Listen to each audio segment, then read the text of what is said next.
Hello everyone, आज से हम लोग पढ़ने वाले हैं कक्षा 8 की जो प्रश्नावली 1.1 है उसके सवाल लगाने वाले हैं। इससे पहले मैं बेसिक मैथ में बेसिक चीजें बता चुका हूँ। अगर किसी ने वो वीडियो नहीं देखी है तो इसमें हो सकता है थोड़ा उसको कम समझ में आए, लेकिन जो नहीं समझ में आए वो नीचे कमेंट कर देना, मैं उसको वहाँ पे बता दूंगा। कोशिश यही रहेगी कि बेसिक जानकारी इस यूनिट में भी मतलब इस पार्ट में भी देते चलूँ। तो चलिए वीडियो को शुरू करते हैं। तो सबसे पहले जो प्रश्नावली 1.1 में है वो बोल रहा है विचित्र गुणधर्मों का उपयोग करके निम्नलिखित का मान ज्ञात करो। तो उसमें से दो क्वेश्चन जो सबसे पहले इसमें दो क्वेश्चन दिए हैं। जो पहला सवाल है वो मैंने यहाँ पे लिख दिया। अब इस तरह के सवाल जब आते हैं, मतलब एक साथ कई सारे जोड़ घटा में भाग आ जाते हैं, तो इसको सोल्व करने के लिए सबसे पहले हम लोग किसका करते हैं, गुणा या भाग। गुणा या भाग इन दोनों में से हम किसी को भी सबसे पहले करेंगे, फिर किसको करेंगे, जोड़ या घटाना। जोड़ या घटाना, ये याद रखना। अगर इस तरह का सवाल आ रहा है सबसे पहले गुणा या भाग करेंगे, फिर जोड़ या घटाना करेंगे। ठीक, अब आगे बढ़ते हैं। तो इसको सॉल्व करने के लिए सबसे पहले अभी मैं क्या बताया कि गुणा या भाग। तो देखो यहाँ पे गुणा का निशान है, यहाँ पे गुणा का निशान है। गुणा में एक नियम होता है, अगर कोई तिरछे में कोई चीज बराबर है, जैसे 3 बराबर है तो 3 से 3 कट जाएगा, ये 3 से 6 कट जाएगा, 3 दूनी 6 होता है। ठीक, ये गुणा का एक नियम होता है। अब क्या बचा है, यहाँ बचा है -2, नीचे बचा कितना है 5, प्लस यहाँ कितना है 5/2, यहाँ पे गुणा होगा कितना होगा -1/5 दूनी 10। ये हमारा कुछ इस तरह से आंसर मतलब लासा मतलब सवाल बन गया। अब इसका लासा निकालना है, तो लासा 5, 2 और 10 का क्या करना है, लासा लिखना है। सबसे पहले बताया था कि 2 से करो, 5 नहीं कटेगा, 1 बचेगा, यहाँ पे बचेगा 5, फिर 5 से कटो, ये पूरा हो गया खत्म। तो इसका लासा कितना आ गया 5 दूनी 10, यानी इसका लासा कितना आ गया 5 दूनी 10। तो यहाँ पे कितना है, सबसे पहले -2 लिखो, गुणा का निशान लगाओ, 5 से 10 में भाग दोगे, यानी 10 में भागे 5, यानी 5 दूनी 10। तो यहाँ पे कितना आ गया 2, तो वही 2 को यहाँ पे लिख देना है, प्लस 5 लिखना है, गुणा का निशान करना है। जैसे यहाँ 5 से भाग दिए, इस बार यहाँ से 2 से भाग दोगे तो 2 पंजे 10, यहाँ पे कितना आ जाएगा 5। फिर यहाँ पे -1 गुणे 10 एकम 10। तो ये कुछ इस तरह से हो गया। अब इसको आगे सॉल्व करो, 2 दूनी 4, माइनस का 4, 5 25, -1 एकम 1, बटे में कितना हो जाएगा 10। ये माइनस मिलके कितना हो गया माइनस का 5 प्लस का 25/10, 25/10। अब इसको मैं आगे सॉल्व करके दिखाता हूँ। यहाँ पे हमारा कितना आ गया -5 प्लस 25/10। अब 25 में तो 5 जाएगा तो कितना बचेगा 20/10। इसको भाग दोगे तो कितना आ जाएगा 2। तो हमारा आंसर जो फाइनली कितना आ गया 2। तो कुछ इस तरह से इसका जो सवाल है वो लगाया जाता है। चलिए अब मैं आप लोगों को दूसरा सवाल इसी का करके बताता हूँ। ये रहा सवाल नंबर 2। अब इसको सॉल्व करने के लिए सबसे पहले हमें गुणा का सोल्व करना होगा। यहाँ पर गुणा है, यहाँ पर गुणा है और यहाँ पर गुणा है। कोष्टक का मतलब भी गुणा ही होता है। सबसे पहले गुणा कर लो, तो 2 3 6, माइनस का तो माइनस, 5 7 35। ठीक, अब यहाँ पे देखो, ये 3 दूनी 6 कट जाएगा, माइनस यहाँ पे कितना बचा 1/2 दूनी 4, क्योंकि इससे पहले सवाल में भी हम लोग इसको ऐसे काटे थे। प्लस है तो प्लस, ये देखो 2 से 14 कटे कितना बचेगा 7, यानी 1/7 बचे 35। ये कुछ इस तरह से हमारा जो है सवाल आ गया। अब हमें क्या करना है, लासा निकालना है 4 और 35 का, क्योंकि जब दो चीज बराबर मतलब दो चीज भाग में होती है तो दोनों का हमें नहीं निकालना पड़ता।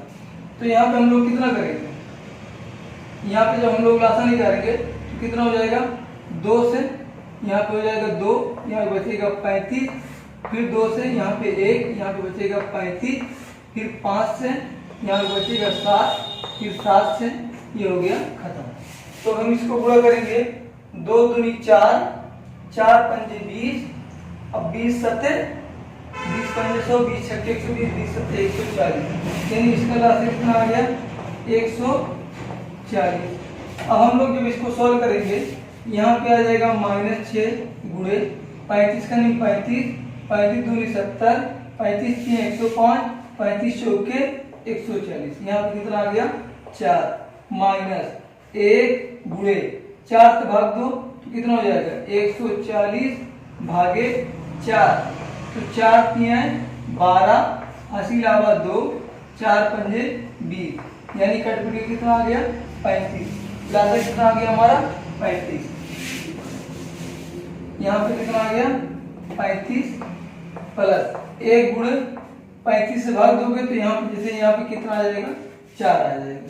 तो इसको सोल्व करो, 6 चौक 24 माइनस 35 एकन्नी 35 प्लस 4 एकन्नी 4 बटे आ जाए 140। तो अब जब जोड़ियो 35 और 40 यानी 3 2 5 यानी 30 20 50, 50 9 59, यानी माइनस का 59 प्लस का 4 बटे कितना 140।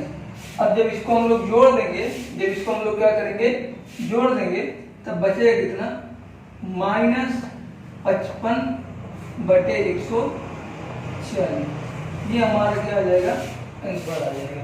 हो सकता है क्वेश्चन लिखने में कोई गलती हो गई हो, बट जो इसका सलूशन है वो सही है। तो इस तरह से सोल्व किया जाता है इस तरह के प्रॉब्लम से। तो हम लोग चलते हैं अपने अगले क्वेश्चन। तो सवाल नंबर 2 आप लोगों के सामने है। तो इसमें क्या कहा गया है कि निम्नलिखित प्रत्येक का योज्य प्रतिलोम ज्ञात कीजिए। अब हमें यहाँ पे जानना ये पड़ेगा कि योज्य प्रतिलोम क्या होता है। योज्य प्रतिलोम मतलब अगर मैं कह दूं ये -2 तो इसका योज्य प्रतिलोम कितना हो जाएगा, माइनस हट के कितना हो जाएगा 2। अगर मैं कह दूं ये 3 है तो इसका योज्य प्रतिलोम -3। अगर मैं कह दूं ये 5 है तो इसका योज्य प्रतिलोम -5। अगर मैं कोई कह दूं -6 है, इसका योज्य प्रतिलोम खाली 6। इसे मैं कह दूं ये -7 है तो योज्य प्रतिलोम 7 हो जाएगा। जैसे कोई 8 -8 है तो यहाँ पे कितना हो जाएगा 8, माइनस यहाँ पे अगर 9 है इसका योज्य प्रतिलोम -9। योज्य प्रतिलोम मतलब ये होता है कि जहां पे माइनस नहीं है वहां पे माइनस लगाओ और जहां पे माइनस है वहां से माइनस को हटा दो। तो चलिए इसको भी सॉल्व कर लेते हैं योज्य प्रतिलोम को। तो देखो सबसे पहले कितना है 2/8, 2/8। अब यहाँ पे 2/8 के आगे कोई माइनस नहीं है, इसलिए यहाँ पे कितना हो जाएगा -2/8। यही हमारा आंसर है। ये हो गया पहले का। दूसरे का यहाँ पे देखो माइनस है, -5/9, यानी माइनस को क्या करना है गायब करना है। तो कितना हो जाएगा 5/9। यहाँ पे तीसरा है, देखो यहाँ पर भी माइनस, यहाँ पर भी माइनस। और मैंने पहले बताया कि माइनस का गुणा हो या भाग हो तो प्लस हो जाता है, यानी माइनस माइनस प्लस, यानी यहाँ ना माइनस है ना यहाँ माइनस। तो इसका योज्य प्रतिलोम प्लस से की जगह क्या हो जाएगा -6/5। वैसे यहाँ पे कितना है चौथा, देखो 2/9, यहाँ पर भी एक माइनस है तो इसलिए कितना हो जाएगा खाली बस 2/9। और यहाँ पे पांचवा क्या है 19/-6, तो इसका योज्य प्रतिलोम क्या हो जाएगा 19/6। ठीक, ये कुछ इस तरह से बस जो प्लस है उसको माइनस करना है और जो माइनस उसको प्लस करना है। यानी जिसमें माइनस है उसको हटा दो, जिसमें माइनस नहीं है उसमें माइनस को लगा दो। ये होता है हमारा योज्य प्रतिलोम। अब इसके अलावा इसमें तीसरा क्वेश्चन जो है उसमें हमें सिद्ध करना रहेगा कि जैसे अगर कोई चीज माइनस है और -x है तो ये x के बराबर होती है। यानी किसी चीज में माइनस से हम लोग गुणा करते हैं तो x के बराबर होता है। ये हमको पता है, लेकिन अब हमें अगले क्वेश्चन में इसको सिद्ध करना है। चलिए मैं ब्लैक बोर्ड पे क्वेश्चन लिख देता हूं और आप लोगों को बता। तो तीसरा क्वेश्चन आप लोगों के सामने है, तो इसको सत्यापित करना। तो इससे पहले मैं आप लोगों को समझा दूं, जैसे यहाँ पे हमें दिया है x बराबर 11/15, यानी जहां जहां x लिखना है वहां पे हम लोगों को क्या लिखना है 11/15 लिखना है। तो चलिए शुरू करते हैं। सबसे पहले बता दूं, ये जो बराबर होता है इसको हम लोग बोलते हैं, इस साइड को बायां पक्ष और इस साइड को क्या बोलते हैं, दायां पक्ष। इंग्लिश में इसी को बोलते हैं राइट हैंड साइड, इसको बोलते हैं left hand side. Right hand side और लेफ्ट हैंड साइड, यानी दायां पक्ष और बायां पक्ष। अगर दायां पक्ष और बायां पक्ष के बराबर आ जाता है तो हम लोग कहते हैं कि ये सिद्ध हो गया कि ये जो है इसके बराबर है। चलो शुरू करते हैं। सबसे पहले क्या कहा है कि -x बराबर x के होता है, तो यानी क्या बोला है कि x माइनस और -x जो है वो किसके बराबर होता है, x के। तभी मैं काम क्या बोल रहा हूँ कि जहां जहां x है वहां 11/15 लिख दो, तो यानी यहाँ पे कितना है 11/15, ठीक, बराबर कितना है 11/15। अब हमको पता है कि जब माइनस माइनस से गुणा होता है तो क्या होता है, प्लस होता है, यानी यहाँ पे कितना हो जाएगा 11/15 बराबर यहाँ पे कितना हो जाएगा 11/15। तो हम लोग यहाँ क्या लिख देंगे कि दायां पक्ष बायां पक्ष बराबर दायां पक्ष, यानी लेफ्ट हैंड साइड बराबर राइट हैंड साइड। ये कुछ इस तरह से हमारा जो क्वेश्चन है वो सिद्ध हो जाएगा। सबसे पहले फार्मूला लिखना है। फार्मूले में जो x का मान दिया है, जैसे यहाँ पे x का मान दिया है, तो x का मान जहां जहां x लिखा है वहां क्या लिखना है 11/15। तो यहाँ पे x लिखा था तो यहाँ पे मैं लिखे 11/15, यहाँ पे x रहा तो यहाँ पे x/11/15, माइनस माइनस प्लस और 11 यहाँ पहले था, ये पहले हो गया, तो ये इसके बराबर आ गया। तो हम लोग क्या बोलेंगे दायां पक्ष बराबर बायां पक्ष। अगर बराबर नहीं आता तो कहते हैं दायां पक्ष बराबर बायां पक्ष नहीं है, अतः ये सत्यापित नहीं है। ठीक, अब मैं आप लोगों को अगला क्वेश्चन करके दिखाता हूँ। अगला क्वेश्चन में बस यहीं पे थोड़ा सा चेंज है, वो क्या है 13/17, यानी -13/17 दिया हुआ है। तो जैसे अभी किए थे वैसे इसको कर लो, माइनस माइनस का x बराबर x, तो यहाँ पे कितना है माइनस, यहाँ पर भी है माइनस, और ये x का मान कितना है -13/17 बराबर कितना हो जाएगा, यहाँ पे x बराबर कितना हो जाएगा -13/17। अब देखो ये माइनस प्लस, तो यहाँ पे कितना हो जाएगा -13/17 बराबर -13/17। अब ये माइनस इसमें जाएगा तो कितना हो जाएगा -13/17 बराबर -13/17। तो यहाँ पे क्या बोल सकते हो कि राइट हैंड साइड बराबर होता है लेफ्ट हैंड साइड। ठीक, तो ये यहाँ पे क्या हो गया, सिद्ध हो गया। तो हमारा जो क्वेश्चन नंबर 3 था वो पूरा हो गया। अब हम लोग पढ़ेंगे ये गुणात्मक प्रतिलोम, जो कि हमारा क्वेश्चन नंबर 4 है, और आज को वो लास्ट क्वेश्चन होगा, उसके आगे हम लोग और पढ़ेंगे। चलिए हम लोग क्वेश्चन नंबर 4 को भी, तो क्वेश्चन नंबर 4 में हम लोगों को क्या पढ़ना है, गुणात्मक प्रतिलोम। इसका मतलब क्या होता है, जैसे मान लो अगर मैं लिखा हूं 5/3, तो इसका गुणात्मक प्रतिलोम क्या होगा 3/5। जैसे मैं लिखा हूं -7/8, तो इसका गुणात्मक प्रतिलोम क्या होगा 8/7। जैसे मैं लिख दिया हूं 15/20, तो इसके गुणात्मक प्रतिलोम क्या हो जाएगा 20/15। जैसे कोई लिख दिया 10/20, तो यहाँ पे कितना हो जाएगा 20/10। तो आई होप आप लोगों को समझ में आया होगा कि ये गुणात्मक प्रतिलोम क्या होता है। इसके अलावा -1 का गुणात्मक प्रतिलोम -1 हुई होगा, 1 का गुणात्मक प्रतिलोम 1 ही होगा। क्यों? क्योंकि 1 का बटा 1 होता है। अब 1 को चाहे ऊपर लिखो चाहे नीचे लिखो, बात एक ही है।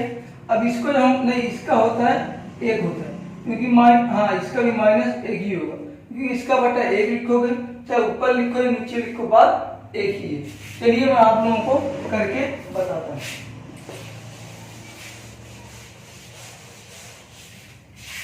जैसे सबसे पहले क्या है -13, तो इसका हम लोग बटा 1 लिख सकते हैं। तो इसको उल्टा कर दो, तो उल्टा करो क्या हो जाएगा, जो एक नीचे था वो ऊपर हो गया, 13 जो ऊपर था वो नीचे आ गया। ये हमारा क्या हो गया, गुणात्मक प्रतिलोम। जैसे यहाँ पे क्या है 13/19, कितना है 13/19, तो इसका उल्टा 19/13।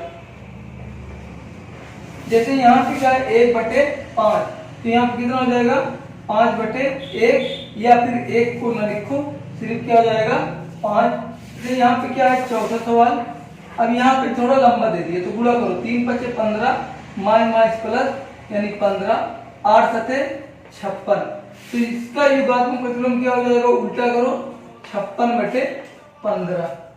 ठीक, वैसे अगला सवाल यहाँ पे -1 है तो इसका बटा 1 मान लो, इसका युगात्मक प्रतिलोम कितना हो जाएगा -1। अब दूसरी बात, ये हम लोग क्यों उल्टा कर सकते हैं, क्योंकि अगर आप देखो किसी भी चीज के युगात्मक प्रतिलोम का मतलब ये होता है कि ऐसी कौन सी संख्या जिससे जब हम उसमें गुणा करें तो उसका मान 1 हो जाए। जैसे यहाँ पे क्या लिखा था, जैसे यहाँ पे क्या लिखा है -13/19, और इसका युगात्मक प्रतिलोम क्या आया है 19/-13, तो इससे इसको काटो, इससे इसको काटो, कितना आ जाएगा 1। ठीक, वैसे आप किसी भी चीज का जो युगात्मक प्रतिलोम है, जब उसका युगात्मक प्रतिलोम लेकर उसका गुणा किया जाता है तो क्या होता है 1 होता है, उसी को क्या कहते हैं गुणात्मक प्रतिलोम। जैसे यहाँ पे -13 था, हम लोग इसका गुणात्मक प्रतिलोम क्या लिखा है 1/-13, 13 से 13 खत्म, बचा कितना 1। यानी किसी भी चीज का गुणात्मक प्रतिलोम वो होता है जब हम जिस संख्या से गुणा करें और इसका मान 1 आ जाए तो हम लोग क्या कहेंगे, ये उसका गुणात्मक प्रतिलोम है। तो आई हो आज की वीडियो में बस इतना ही। अब हम लोग पढ़ेंगे कल की वीडियो में, जो कि इसके आगे का क्वेश्चन है, क्वेश्चन नंबर 5, 6, 7, 8 और 9, तो हम लोग कल की वीडियो में पढ़ेंगे। तो आज की वीडियो में बस इतना ही। तो बस पढ़ाई करते रहिए और धीरे धीरे मैथ की कुछ चीजें सीखते रहिए। चलिए मिलते हैं अपनी नई वीडियो में।